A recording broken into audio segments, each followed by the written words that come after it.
Thinking will not overcome fear but action will. किसी चीज के बारे में जब आप ज्यादा सोचने लगते हैं तो उस चीज को करने का जो इरादा है वो आपका कमजोर हो जाता है। थिंकिंग और एक्शन में प्रॉब्लम यह है कि जब हम ज्यादा सोचते हैं तो हम वो चीज को कभी कर नहीं पाते, क्योंकि सोच जो है उसमें बहुत सारे फियर्स और ये सारी चीजें एडिशन में आ जाती हैं। एक्शन की खास बात यह है कि अगर किसी चीज के बारे में आपने सोचा और आपने स्टेप्स उठाने स्टार्ट कर दिए, आपने first step, second step, third step, तो धीरे धीरे आप देखेंगे कि कुछ समय के बाद आपके अंदर वो कॉन्फिडेंस भी आ जाएगा और फिर आपने जो सोचा है वो आप चीज जो है वो मैनिफेस्ट यानी कि उस चीज को प्रकट भी कर पाएंगे इफ यू टेक एक्शन। और जो आपके भय हैं ये सारी चीजें भी चली जाएगी। तो जो भी चीज़ है, अगर मैथ्स की शुरुआत करना चाहते हैं, इकोनॉमी की पढ़ाई की शुरुआत करना चाहते हैं, सिक्स पैक एब्स की जर्नी की शुरुआत करना चाहते हैं, what ever it is, right, start taking action. मैं ऐसा नहीं कह रहा हूं कि आप एक दिन में 1000 ऐप क्रंचेस कीजिए। Start with 1, start with 10, start with 15, जो भी आपकी कैपेसिटी है, and do it every single day. और फिर देखिएगा कि आपकी जो थिंकिंग है उसमें भी एक बदलाव आएगा और आपके अंदर एक कॉन्फिडेंस भी आएगा और कुछ समय के बाद आप रिजल्ट्स भी देखने लगेंगे। इसी के साथ डियर फ्रेंड्स, आज 22 जून 2021 है। हमारे टेबल के ऊपर काफ़ी सारे इंटरेस्टिंग टॉपिक्स हैं, लेकिन उससे पहले अगर आप यूपीएससी की प्रिपरेशन कर रहे हैं तो स्टडी IQ लेकर आया है एक कंप्लीट ऑनलाइन स्मार्ट कोर्स के interesting features, subjects, demo video, सारी चीज़ें आपको हमारे मोबाइल ऐप के ऊपर से मिल जाएगी। तो आज ही डाउनलोड करें स्टडी IQ का mobile app. You can also visit studyiq.com for more information. आज के इस लेक्चर की PDF को डाउनलोड करने के लिए join my Telegram channel. You can follow me on Facebook too. आज के दिन की शुरुआत मैं न्यूज़ से नहीं लेकिन ओपिनियन एडिटोरियल से करना चाहूँगा। A time to give. आज के सभी आर्टिकल्स द हिंदू न्यूज़पेपर के हैं। एक पिटिशन फाइल की गई थी सुप्रीम कोर्ट में। यह पिटिशन ये थी कि कोविड-19 की वजह से जो लोगों की मृत्यु हुई है तो उनके परिवारजनों को कॉम्पनसेशन सेंट्रल गवर्नमेंट प्रोवाइड करे। अब सुप्रीम कोर्ट ने जब सेंट्रल गवर्नमेंट से जवाब मांगा तो सेंट्रल गवर्नमेंट ने यह बताया है कि ये चीज़ जो है ये पॉसिबल नहीं है, कि हर एक जो व्यक्ति कोविड की चपेट में आ चुका है तो उस व्यक्ति के परिवारजनों को 4 लाख रुपए का कॉम्पनसेशन प्रोवाइड करना जो है ये सरकार के फाइनेंशियल या फिर फिस्कल अफोर्डेबिलिटी के बाहर की बात है। अब हमारे देश में एक डिजास्टर मैनेजमेंट एक्ट है जिसमें कॉम्पनसेशन का प्रोविजन है, लेकिन फिर भी होम मिनिस्ट्री ये कह रही है कि ये कॉम्पनसेशन जो है वो पे नहीं किया जा सकता क्योंकि सेंट्रल गवर्नमेंट के पास इतने कोई खास पैसे नहीं हैं। इसके बदले में गवर्नमेंट ने क्या कहा है? गवर्नमेंट ने ये कहा है कि गवर्नमेंट जो है ये 4 लाख रुपए एक परिवार को दे, उससे बेटर आइडिया गवर्नमेंट के पास ये है कि गवर्नमेंट ये जो भी पैसे हैं इन पैसों का इस्तेमाल हेल्थ केयर सिस्टम को और ज़्यादा मजबूत बनाने में करेगा, सोशल प्रोटेक्शन और इकोनॉमिक रिकवरी को और ज़्यादा स्ट्रेंथ देने में ये पैसों का इस्तेमाल जो है वो सरकार करना चाहती है। इकोनॉमिक सर्वे ने भी ये सजेशन दिया था कि हेल्थ की जब बात आए तो भारत को अपनी GDP का 2.5 से 3% जितना अमाउंट जो है वो हेल्थ के ऊपर इन्वेस्ट करना चाहिए या फिर खर्च करना चाहिए। अब मैं यहाँ पर थोड़ी और एक बात करना चाहता हूँ जो इस आर्टिकल में नहीं है। There is a difference between your expense and investment. दोनों में आपकी जेब में से पैसे जो हैं अभी जा रहे हैं। फॉर एग्जाम्पल, आपने 5,000 रुपये का कोई जीन्स खरीद लिया और दूसरी जगह पर आपका कोई फ्रेंड है या फिर आपके पेरेंट्स हैं या फिर जो भी, लेट्स से आपने ही दूसरे 5,000 रुपये का 1 ग्राम गोल्ड खरीदा, जो सोने का छोटा सा सिक्का आता है 1 ग्राम का। It will cost you around 5,500 something like that.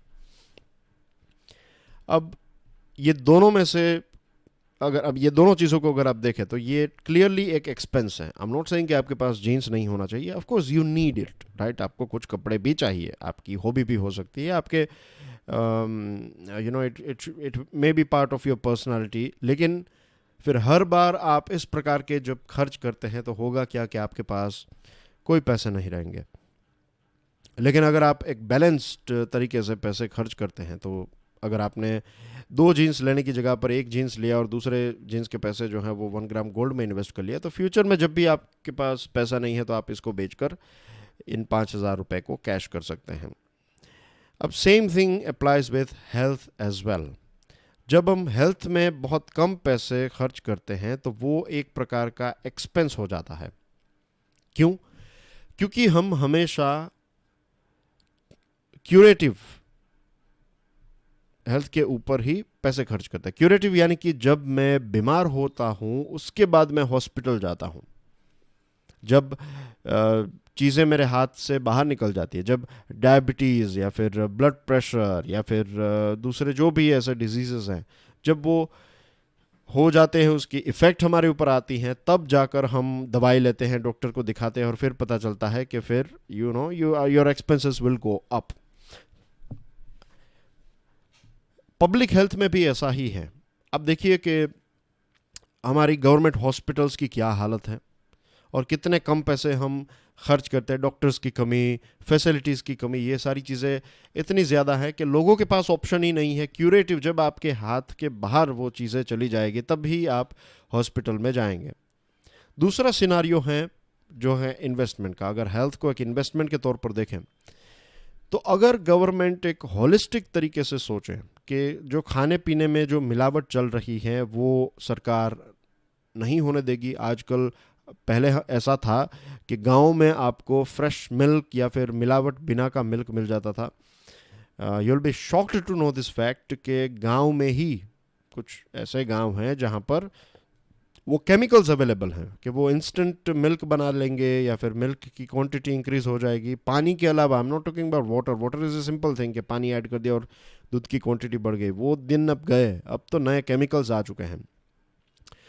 Then ये खाने पीने की, राइट, एक होलिस्टिक तरीके से हम बात करें खाने पीने की चीज़ें। फिर पॉल्यूशन में, पॉल्यूशन के खिलाफ एक फाइट, चाहे साउंड पॉल्यूशन हो, नॉइज़ पॉल्यूशन हो, वाटर पॉल्यूशन, एयर पॉल्यूशन, सारी चीज़ें हो, लैंड पॉल्यूशन।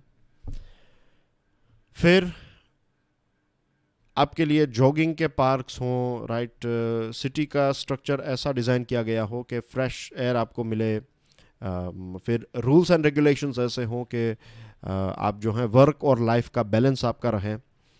और अंत में बात आती है कि हॉस्पिटल्स के लिए, हॉस्पिटल्स में इन्वेस्टमेंट के, मोहल्ले में क्लिनिक्स हों, अच्छी गुड क्वालिटी की क्लिनिक्स हों। और फिर अगर कोई आपको और एक नेक्स्ट लेवल पर जाना है तो बड़ी हॉस्पिटल्स भी आपके शहर में या फिर कुछ गांवों के बीच में एक ऐसी बड़ी हॉस्पिटल्स भी हों जहां पर आप जा सकते हैं। तो ये है, ये हमें लगेगा कि ये तो बहुत बड़ा खर्च है, लेकिन लॉन्ग टर्म में अगर आप सोचें तो देश में कम लोग बीमार होंगे, उनकी प्रोडक्टिविटी इंक्रीज होगी। जब प्रोडक्टिविटी इंक्रीज होगी तो वो ज़्यादा खुश रहेंगे। जब खुश ज़्यादा रहेंगे तो ज़्यादा काम कर पाएंगे और ज़्यादा इकोनॉमी को फ़ायदा होगा। यहाँ पर प्योर खर्च ही है। तो ये चीज़ हमेशा याद रखिएगा कि इकोनॉमिक सर्वे ने जो यहाँ पर हायर पब्लिक स्पेंडिंग, राइट, अब ऑफ कोर्स अब उनको स्पेंडिंग शब्द का इस्तेमाल करना पड़ता है, लेकिन हम एक इन्वेस्टमेंट के पॉइंट ऑफ व्यू से भी सोच सकते हैं कि अगर हम ज़्यादा पैसे इसमें लगाते हैं तो this will become like an investment. It will be like that gold कि 5,000 रुपये आप वैसे भी खर्च कर रहे हैं, तो अगर गोल्ड के ऊपर करेंगे तो आपको कुछ रिटर्न मिलेगा, something like that. Lending a helping hand to families now impoverished should also be a priority. जो वे परिवार, मैंने देखा है एक ऐसे परिवार को, राइट, मैं जानता हूँ एक ऐसे परिवार को जिसके ब्रेड विनर जो हैं ये कोविड सेकेंड वेव की चपेट में आ गए और उनके बच्चे जो हैं वो अभी कॉलेज लेवल पर हैं, एक स्कूल लेवल पर हैं, एक कॉलेज लेवल पर हैं, और घर में कोई एडल्ट नहीं, मीन्स घर में कोई एडल्ट इन द सेंस के उनके मदर और फादर, उस परिवार के दोनों जो हैं वो कोविड की चपेट में आ चुके हैं। तो ऐसे तो बहुत सारे परिवार हमारे देश में हैं। तो इनको लेकर भी सरकार को कुछ स्कीम्स या फिर इनको लेकर भी एक प्रॉपर उनकी जेन्युइनली मदद हो, ऐसी सिचुएशन में सिर्फ पेपर के ऊपर हो ऐसा नहीं होना चाहिए।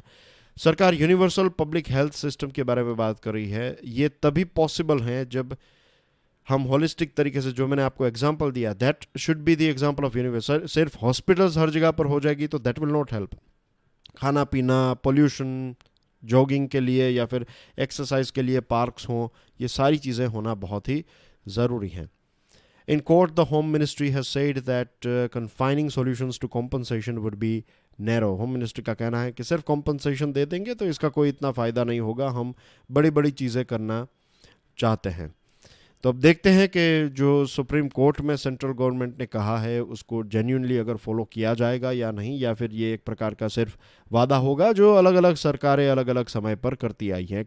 लंबे समय से हमें पता है, हमारे पास डेटा है, जब से आज़ाद हुआ है हमारा देश तब से लेकर आज तक अगर देखें तो हमेशा उसमें हमें यही देखने को मिलता है, हम हमेशा रिएक्टिव ही होते हैं। कोविड सेकंड वेव आई, उसने हमें तबाह किया, उसके बाद हमारा दिमाग अब खुला है और हम सोच रहे हैं कि एक हेल्थ का रेवोल्यूशन आना चाहिए। इससे पहले कितने सारे अच्छे अच्छे राइटर्स, कितने सारे बड़े बड़े डॉक्टर्स या फिर बुद्धिजीवी लोगों ने कहा है कि हेल्थ के ऊपर हमें फोकस करना चाहिए, लेकिन नहीं, जब कोविड आएगा तब, या फिर कोई इस प्रकार का पेंडेमिक आएगा तब जाकर हम इसको सीरियसली लेंगे। तो ये भी एक थिंकिंग में बदलाव की ज़रूरत है कि हम ज़्यादातर जो हैं वो रिएक्टिव सोचते हैं। We have to be proactive कि कल कौन कौन से चैलेंजेस आ सकते हैं, उसकी तैयारी आज से ही हमें करनी चाहिए। इब्राहिम रईसी, ये एक बहुत लंबा नाम था तो मैंने सिर्फ इस नाम को छोटा कर दिया। आज के द हिंदू न्यूज़पेपर में ये प्रिंट किया गया है, आप देख सकते हैं इस आर्टिकल को। एंड ये हैं Ebrahim Raisi, he is the president elect. हाल में प्रेसिडेंशियल इलेक्शन हुए इज़राइल में और इनकी जीत हुई है। 61.95% वोट जो हैं वो इनको मिले हैं। और इनकी जो जीत है ये कोई बड़ी सरप्राइज़ नहीं थी। ईरान्स गार्डियन काउंसिल, इसके बारे में हमने कुछ दिनों पहले बात की थी, मैंने आपको समझाया था कि कैसे ये काम करती है। तो बेसिकली ईरान की जो गार्डियन काउंसिल है वो तय करेगी कि कौन कौन लोग प्रेसिडेंशियल इलेक्शन में खड़े रहेंगे।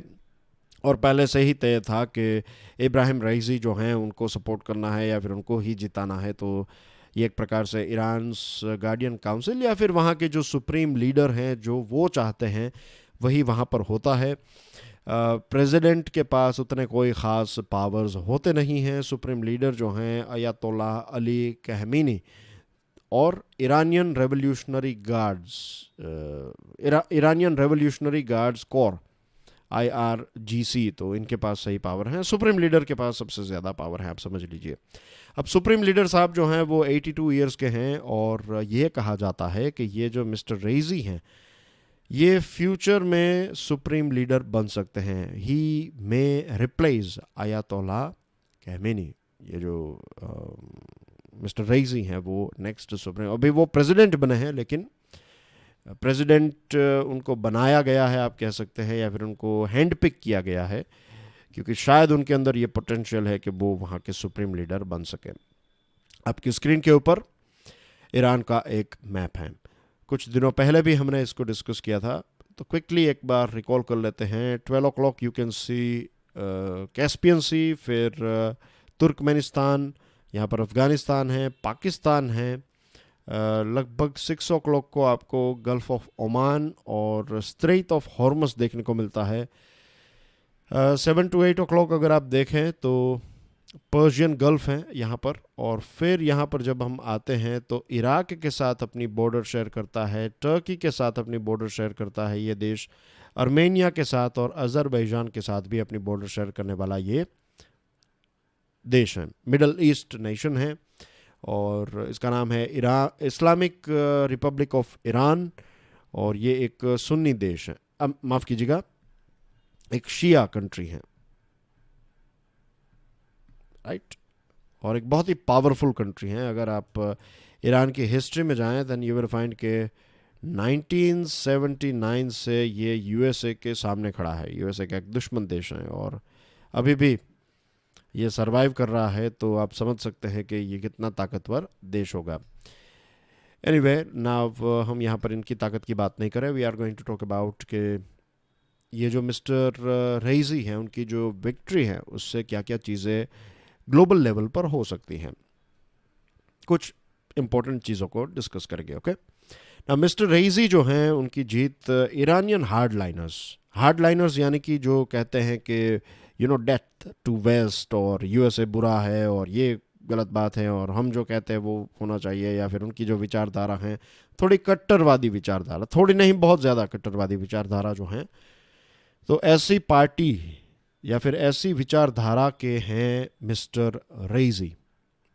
और इनकी जीत जो है वो बेसिकली इसलिए भी हुई, या फिर इस विचारधारा की जीत इसलिए हुई क्योंकि 2 टर्म्स में रहे हसन रूहानी से पहले थे अहमदीनेजाद। अब अहमदीनेजाद जो थे प्रेसिडेंट, वो भी काफ़ी कट्टरवादी थे, तो उनकी कट्टरता से लोग जो हैं वो परेशान हो गए। उनको लगा कि भाई ये यूएसए और दूसरे देशों के साथ तो हमेशा ये दुश्मनी के रिलेशनशिप ही रहेंगे। तो फिर उस टाइम पर रिफॉर्मिस्ट जो हैं ये हसन रूहानी और उनकी पार्टी ने कहा कि हम एक बदलाव लाएंगे, रिलेशनशिप को इम्प्रूव करेंगे एक्सेट्रा, और फिर वो जीत जाते हैं और सारी चीज़ें जो हैं वो राइट डायरेक्शन में जा रही थी। लेकिन फिर मिस्टर ट्रंप के आने के बाद चीज़ें जो हैं वो बिगड़ गई। JCPOA या फिर ईरान न्यूक्लियर डील जो है वो जो अचीव करना चाहती थी वो नहीं कर पाई, और इसकी वजह से फिर ईरान के ऊपर और सैंक्शंस लगाए गए, और फिर ईरान की पॉलिटिकल सिचुएशन के ऊपर इसका इम्पैक्ट हुआ। लाइक इन्फ्लेशन बढ़ गया, इकोनॉमी जो है वो तबाह हो गई और ये सारी चीज़ें होने लगी। तो फिर ये चीज़ें जो हुई मीन्स हसन रूहानी के समय पर ये जो बड़े बड़े वादे या फिर जो चीज़ें वो करने के बारे में कह रहे थे वो नहीं हो पाई, तो इसकी वजह से फिर हार्डलाइनर्स ने ये कहा कि देखिए ये सिर्फ बातें करेंगे, इनसे कुछ नहीं होगा। इट इज़ इम्पोर्टेंट कि हम हमारे देश को एक ताकत बनाएं। अगर हमारे पास न्यूक्लियर वेपन्स नहीं होंगे तो यूएसए जैसा देश आकर हमारे ऊपर कभी भी अटैक कर सकता है, हम हमेशा खतरे में रहेंगे, ये वो एक्सेट्रा। और फिर ये सारी बातें बताकर फिर लोगों के अंदर धीरे धीरे एक तब्दीली आई और लोगों ने सोचा कि नहीं, हमें अब बहुत हो गया, हमने बहुत सह लिया, अब हम चुप नहीं बैठेंगे, अब हमें अपने पैरों पर खड़ा होना पड़ेगा और ऐसी पार्टी को सपोर्ट करना होगा जो यूएसए को टक्कर दे सके। तो फिर फाइनली इलेक्शन का रिजल्ट जो है वो हार्डलाइनर्स की तरफ जाता है। As a matter of fact there was a minimal interest in the presidential election. Youngsters जो हैं वो वहाँ के पक चुके हैं। यंगस्टर्स के पास ना तो इतनी कोई ख़ास जॉब्स हैं, गरीबी काफ़ी बढ़ चुकी है, मिडिल क्लास कम हुआ है। फिर यंगस्टर्स के आज के जो एस्पिरेशंस हैं वहाँ पर बहुत कंजर्वेटिव सोसाइटी भी हैं। महिलाओं को हिजाब और बुर्खा और ये सारी चीज़ें पहननी हैं, और इसके अलावा भी बहुत सारे रिस्ट्रिक्शंस जो हैं वो ईरान की सोसाइटी में होते हैं। तो ये सारी चीज़ों से बहुत सारे यंगस्टर्स जो हैं वो, और इकोनॉमी और इन्फ्लेशन की वजह से भी यंगस्टर्स जो हैं वो इतने कोई ख़ास इंटरेस्टेड नहीं है। लगभग 50% लोगों ने तो वोटिंग ही नहीं किया इस इलेक्शन में।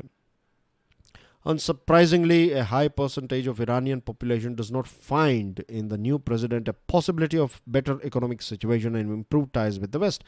क्योंकि ये हार्ड लाइनर है तो डेफिनेटली वेस्टर्न वर्ल्ड के साथ, यूएसए के साथ कोई खास रिलेशनशिप नहीं होंगे, और जितने खराब रिलेशनशिप होंगे उतने ही ज़्यादा इकोनॉमिक सैंक्शंस होंगे और उतनी ही ज़्यादा इकोनॉमिक कंडीशन ख़राब हो जाएगी।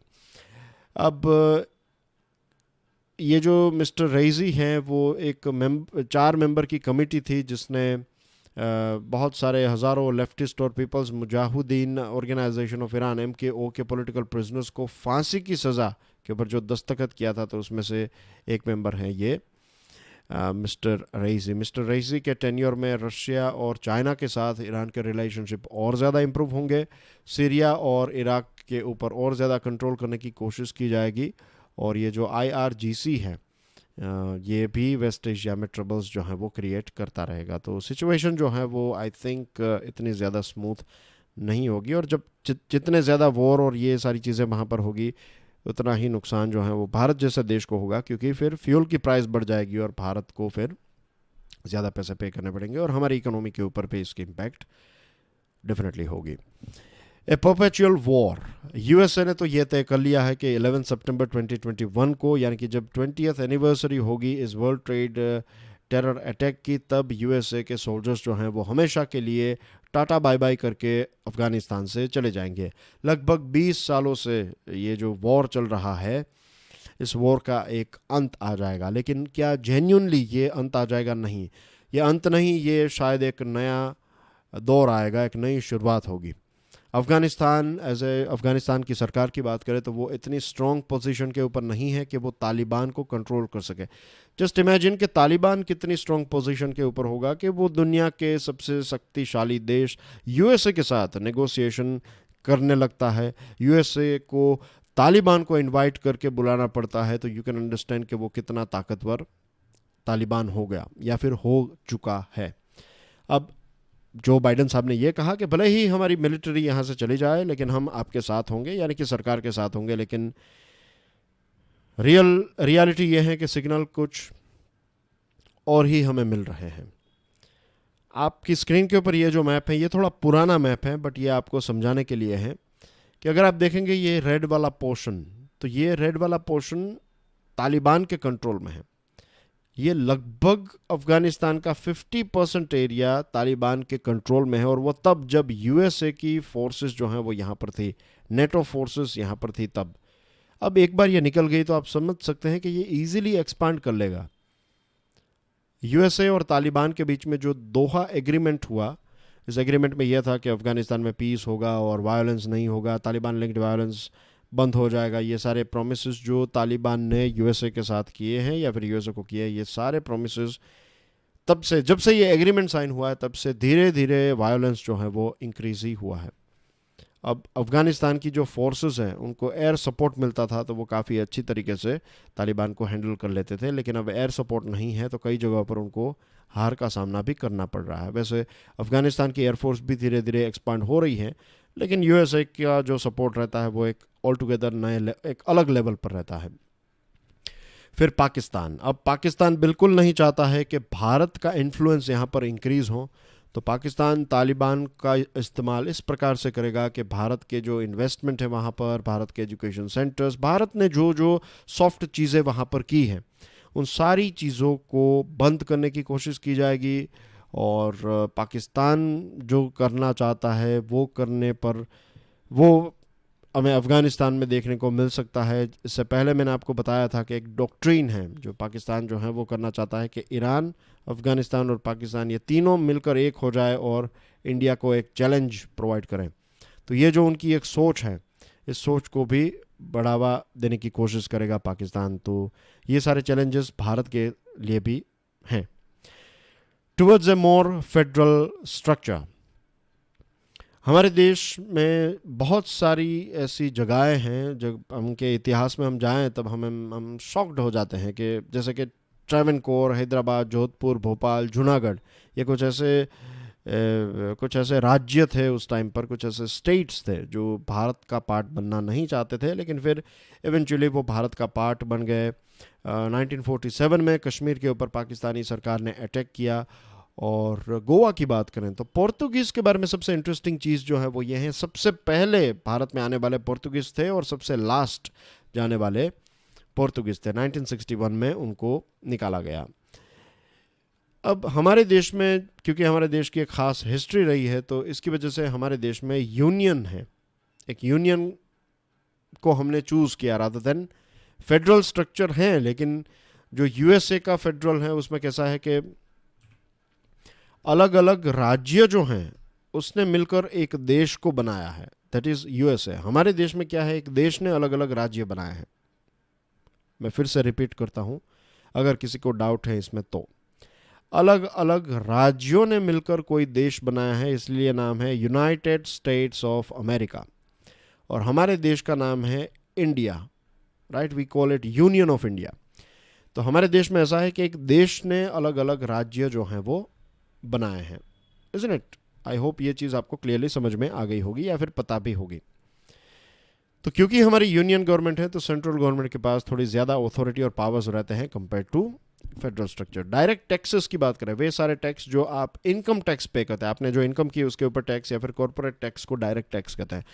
कई बार लोग ये आर्ग्यूमेंट करते हैं कि हमारे देश में इतने % लोग ही टैक्स पे करते हैं। यस, डायरेक्ट टैक्स कम लोग पे करते हैं, इनडायरेक्ट टैक्स हम सब पे करते हैं। एक छोटा सा बच्चा जब चॉकलेट की जिद करता है तो वो बच्चा कंज्यूमर है चॉकलेट का, लेकिन जो उस चॉकलेट का कस्टमर है उसके फादर या फिर मदर या फिर ब्रदर और सिस्टर जो भी जेब में से पैसे निकाल कर उस चॉकलेट को खरीदेगा, तो उस चॉकलेट में जो भी जीएसटी है वो ऑलरेडी उस बच्चे की जिद की वजह से वो जीएसटी भी पे हो गई।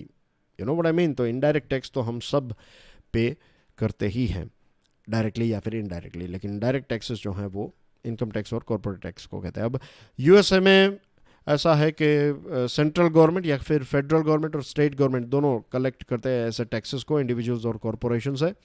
स्विट्ज़रलैंड और दूसरे देशों में भी ऐसा है, लेकिन हमारे देश में डायरेक्ट टैक्स जो है वो पूरा सेंट्रल गवर्नमेंट के पास जाता है। फिर सेंट्रल गवर्नमेंट जो है वो फाइनेंस कमीशन ने जो डिसाइड किया है उस हिसाब से परसेंटेज वाइज डिवाइड कर देता है। पहले 42% था, लेकिन जम्मू एंड कश्मीर के लिए 1% और लद्दाख के लिए 1%, लद्दाख एंड जम्मू एंड कश्मीर के लिए 1%, तो 42 में से 1% निकाल लिया, तो 41% जो है वो राज्य सरकारों में डिस्ट्रीब्यूट किया जाता है। लेकिन अगर आप रियल आंकड़े देखें तो कभी भी ये कंप्लीट 41% जो है वो दिए नहीं जाते। नाउ द थिंग इज, जैसे मैंने आपको बताया कि रिकमेंडेशन देते हैं, फाइनेंस कमीशन जो है वो रिकमेंडेशन देता है और उस हिसाब से पैसा डिस्ट्रीब्यूट किए जाते हैं। इसके अलावा सेंट्रल गवर्नमेंट ने कुछ सेस भी ऐड किए हैं, राइट। स्वच्छ भारत सेस, एजुकेशन सेस, इसके अलावा बहुत सारे ऐसे सेस हैं। तो हर साल सरकार को, सेंट्रल गवर्नमेंट को कुछ 3.5 लाख करोड़ रुपए जो हैं वो सेस में मिल जाते हैं। लेकिन ये सेस के पैसे सिर्फ सेंट्रल गवर्नमेंट रखती है, वो स्टेट गवर्नमेंट के साथ डिस्ट्रीब्यूट करना जो है वो आवश्यक नहीं है। अगर उनको लगता है तो करेंगे, वरना फिर स्टेट इसके ऊपर जोर नहीं दे सकते। तो राज्य सरकारें जो हैं वो अपनी अपनी तरीके से लिकर के ऊपर, प्रॉपर्टी, रोड, व्हीकल्स के ऊपर जो है वो टैक्स लगाकर ज़्यादा से ज़्यादा पैसा कलेक्ट करने की कोशिश करती रहती हैं। At an all India level, the states get 26% of their total revenue from the central government. राज्य सरकारें जो हैं का जो भी रेवेन्यू का सोर्स है उसमें से 26% जो है वो उनको सेंट्रल गवर्नमेंट से मिलता है, और कुछ गरीब राज्यों को लगभग 50% जो है वो सेंट्रल गवर्नमेंट से मिलता है। तो सेंट्रल गवर्नमेंट का पावर जो है वो काफ़ी ज़्यादा रहता है राज्यों के ऊपर, और जो पार्टी रूलिंग पार्टी होती है सेंट्रल गवर्नमेंट में उनके लिए भी एक एडवांटेज की बात है, क्योंकि पैसे जिसके पास हैं, जिसकी लाठी उसकी भैंस, उस प्रकार से है कि जो पैसे आपको देगा तो फिर आपको उनके रिकमेंडेशंस और उनकी बात भी माननी पड़ेगी। तो that's how it works in a real world. अब रीजनल डिस्पैरिटी देखिए, महाराष्ट्र, दिल्ली, कर्नाटका, ये कुछ ऐसे राज्य हैं जो बहुत ज़्यादा टैक्स देते हैं। तमिलनाडु और गुजरात को मिला दे आप तो ये 72% जितना टैक्स रेवेन्यू जो है वो जनरेट करके देते हैं, लेकिन बदले में उनको कम मिलता है। उत्तर प्रदेश जैसा राज्य 3.12% देता है, लेकिन रिटर्न में उनको 17% जितना रेवेन्यू मिलता है सरकार से। Same thing goes here. Southern states की बात करें तो फॉर एवरी 100 रुपीज़ कंट्रीब्यूटेड, जो सदर्न स्टेट्स हैं वो जब 100 रुपये देते हैं तो बदले में उनको 51% पैसे रिटर्न मिलते हैं। और बिहार जैसा राज्य जो हैं उनको जो भी वो देते हैं तो उनके अगर 100 रुपये देते हैं तो 200% उनको वापस मिलते हैं। फिर डेवलप्ड राज्यों में पॉपुलेशन कम हुई है तो उनको कम पैसे मिलते हैं। ये तो फिर एक गलत बात हो गई कि पॉपुलेशन कम करने का लक्ष्य जो है वो देश के भलाई के लिए, और जो जिसने वो चीज़ की, अगर आपने पॉजिटिव स्टेप उठाएं और फिर आपको अगर प्रमोशन की जगह पर अगर आपको आपकी सैलरी काटी जाती है, कट की जाती है, तो फिर आप बिल्कुल ही मोटिवेटेड नहीं होंगे। दूसरी चीज़ कि पॉलिटिकल पावर में भी एक इम्बैलेंस है कि जो नॉर्दर्न एरिया है वहाँ पर ज़्यादा लोकसभा की सीट्स हैं, और 2026 में नंबर ऑफ़ सीट्स जो हैं हमारी वो रिवाइज़ की जाएगी। अलग अलग राज्यों के लिए जो सीट्स हैं लोकसभा की और राज्यसभा की, तो उसको रिवाइज़ किया जाएगा। तो उसमें जितनी कम पॉपुलेशन होगी उतनी कम सीट्स होगी, तो अगेन ये पावर जो है वो इम्बैलेंस हो जाएगा। तो इस पर्टिकुलर आर्टिकल में ये सजेशन दिया गया है कि अलग अलग जगहों पर हमने देखने को मिला है, जैसे कि यूगोस्लाविया, श्रीलंका, ईस्ट और वेस्ट पाकिस्तान के जब रीजनल डिफरेंसेस होते हैं तो वायलेंस जनरेट हो सकते हैं। तो इट इज़ बेटर कि जो फेडरल स्ट्रक्चर है उसकी तरफ धीरे धीरे हम आगे बढ़ें, और कुछ ऐसे टैक्सेस जो हैं वो हमें डायरेक्टली स्टेट गवर्नमेंट्स को बता देना चाहिए कि वो कलेक्ट कर लें और वो पैसे वो अपने पास रखें।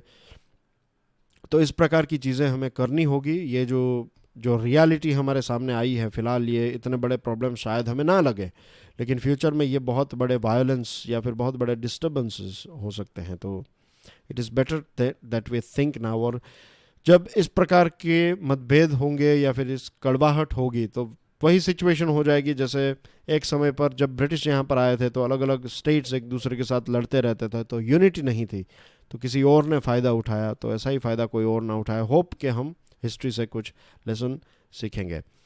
डियर फ्रेंड्स, ये है कुछ न्यूज़ आइटम्स, ये है कुछ फाइनेंशियल न्यूज़ आइटम। और कल जो मैंने आपको प्रश्न पूछा था तो उसका आंसर आपकी स्क्रीन के ऊपर है। राइट, ये हैं आपके 28 स्टेट्स और 8 यूनियन टेरिटरीज। ओके, एंड आज का क्वेश्चन आपकी स्क्रीन के ऊपर है। पीडीएफ मैंने शेयर कर दी है, तो take it from my Telegram channel. See you soon, enjoy your studies, God bless you all, Jai Hind.